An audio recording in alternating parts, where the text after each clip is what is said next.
All right, so this is Tony from LA City of Chaos, and I wasn't really planning to upload anything at all, particularly for like the next few months or like ever, just because I never really felt a reason to talk to the camera again.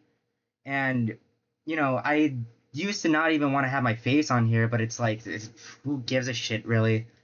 Um, so I just kind of had this one like topic stuck in my head recently um, because I saw a band a few weeks ago, Cryptopsy. Not so vile. Oh my god, it was like their anniversary tour. It was like with Decibel. I think Necron. That was my phone. Spirit Adrift, and I think there was one other band, but Blood Monolith, I think it was. And I was really hesitant to buy tickets because I think a lot of people know something about Cryptopsy, and it's that Flo Mornier is the only remaining member of the band. Literally just the drummer.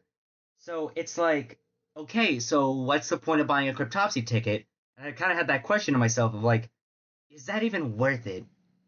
Is it worth it to get a Cryptopsy tickets in the year of 2026 when there's no John Levasseur, when there's no Lord Worm, when you don't even have like any of the other guys like Mike DeSalvo? No, it's just Flo Mornier and three guys he hired. Um, that was kind of a question that I had, and it was kind of ruminating in my head a lot. Ooh, I don't really know. Is it gonna sound like a cover band? Um, it might sound like a cover band, but like I went and saw them live, and I was kind of impressed. Um, Not necessarily vocally, because I don't even know what they're. I think it's Matt McGatchy, like some bullshit like that. And like, of course, that's not gonna like compare to Lord of War, but like, Cryptopsy's music is super fucking technical, right? So it's like finding a group of people that can play that style of music is incredibly difficult. So of course, finding people that can play it at all is just gonna be like a miracle in and of itself. So really, the two things that really matter to me about Cryptopsy is just like, okay, Flo Mortier is one of the best drummers of all time, like no doubt. And like, when you listen to that Cryptopsy record, that's like the first thing you hear, and like the first thing that comes to mind. Other than, oh my god, Lord Worm's a fucking beast on None So Vile. Same with the Blasphemy Made Flesh, that album too. But you just hear Lord Worm's drumming, and you're so goddamn impressed. And like, it kind of answered a question for me of why I never hear people call Cryptopsy a cover band. Because people do that for a lot of other bands, but not Cryptopsy. Even though Flo Mortier never wrote a single riff for the record, never wrote like lyrics, all maybe he had was like some creative direction, right? And there's like a couple other bands that you can kind of compare this to that you would expect would have the same criticism that actually do receive it. Namely, this is a fucked up comparison to make, but we have Black Flag and Greg Ginn and Attack Attack with what's his name? Andrew. It's either Andrew, yeah, Andrew Wetzel. That's the drummer of the band. He's the only remaining member of this band. And it's like everyone complains about Andrew Wetzel being the only member of Attack Attack from what I've seen, and everyone complains about Greg Ginn being the one member of Attack Attack. A few other examples I can think of are Sepultura, where there's not really any original members left, in that there's no Igor or Mac Cavalera and no one that really played on the first album. Like, yeah, you had someone that played live with them that was credited for it, but you know that's not really Sepultura. But people don't say that about Flo Mornier and Cryptopsy. And I think it just has to do with their technical proficiency.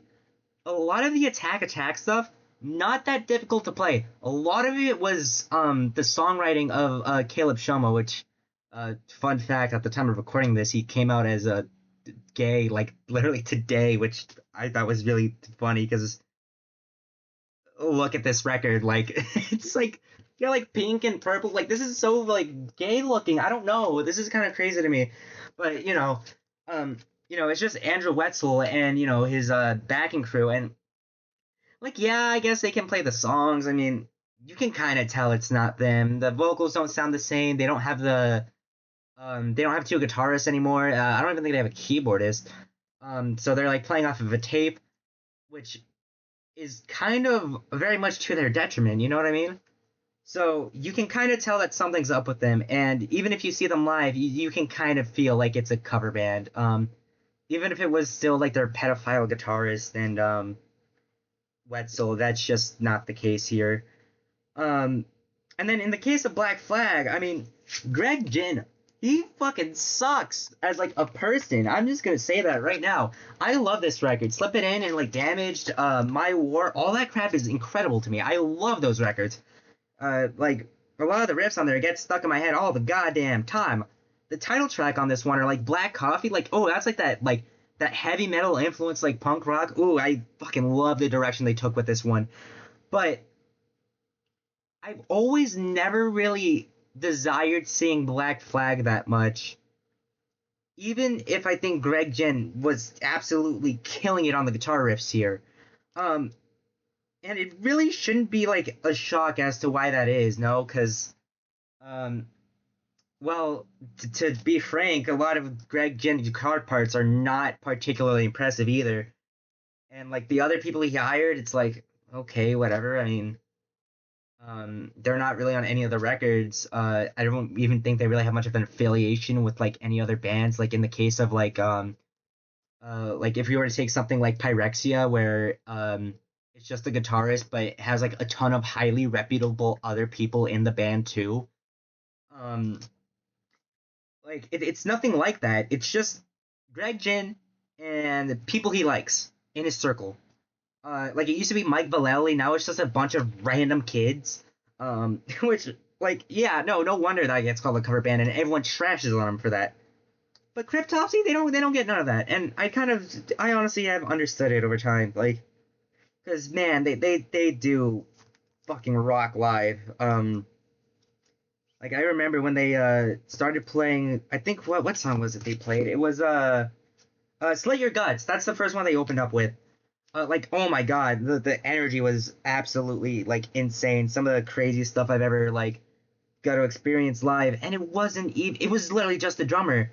The fact that like I think their current bassist is Olivier Pinard from like Cattle Decap, which he left, thank God. And like who's the current guitarist? It's somebody important. Like they're able to play this like stuff with utter precision. Like the stuff that Olivier is playing, like the slap bass parts that like kind of make a lot of Cryptopsy stuff stick so well. He's able to nail that shit. So it's like you almost can't tell other than the vocals, which are, very off. Um, but that's neither here nor there. But in the case of Black Flag, you can kind of tell that these are like this is like some Weezer shit going on here. Like there's like this old ass man. There's like these people that don't really know what they're doing on stage because they're literally never been in a punk band before this. They've never gone through the whole rigmarole. And you just kind of can feel that throughout the music, and I think that's like a big thing. And that's the same thing for Attack Attack, where I think one of my friends had mentioned to me, like, oh yeah, the vocals of Attack Attack now they kind of sound like generic hardcore when it's like the harsh vocals, and the clean singer is doesn't really fit the sound either. So and when they put out like actual music, it just kind of sounds like a generic modern metalcore band as opposed to what they were so popular for in the first place during like the MySpace era. Um, and the Cryptopsy manages to avoid that, and I think that's something they have going really well for them. I gotta say, and I think this is like another example of just a band only having one member, but like still being killer. This isn't a record with just one guy in it, but in the case of Black Sabbath, Tony Iommi, yeah, he has a lot of records where it's just him and three people, but you can still tell it's Black Sabbath at the end of the day. Like whether it's Ronnie James Dio, whether it's Ian Gillan, whether it's Tony Martin, and like the other two people who I'm not, who tend to switch between it's whenever it's not Geezer Butler and Bill Ward, it can be quite a few people. It always shifts around. But a lot of the records, like I'm Headless Cross, that record's fantastic and is even better than some of the stuff where it was like the entire original lineup. Like namely 13 and like Never Say Die. I would probably rather listen to Headless Cross over that one. Um, and it's just another example of like this person is controlling the entire sound of the band to a certain degree, to where literally everyone else can be different, and you can still kind of tell or what the original band is going to be. That's kind of the case with Flo Mornier. That is absolutely the case with Tony Iommi, and I think that's why they work so well as a band. Just Flo Mornier's utter precision and his ability to have a creative direction towards an entire band, even when he's not the front man, it really shines through. As much as I wish John Levasseur was still a part of the band, so I could, really feel like I've seen Cryptopsy rather than just like a band that is sort of Cryptopsy but not really, at least songwriting wise. That would be absolutely wonderful. But as far as it goes, I believe you should absolutely see Cryptopsy live, even if it's just the one dude. I mean, shit, their tickets are not that expensive. They can't really sell tickets when it's not really any of the original members that well. So I would just say go for it. I would also say that Spirit Adrift is absolutely incredible live. I think they're done after this tour though, and Necrot was a pretty damn good band too. I'm not even gonna lie about that. I was really pleasantly surprised by them. So yeah, just go see Cryptopsy. I guess that's all I really have to say about that. Yeah, peace.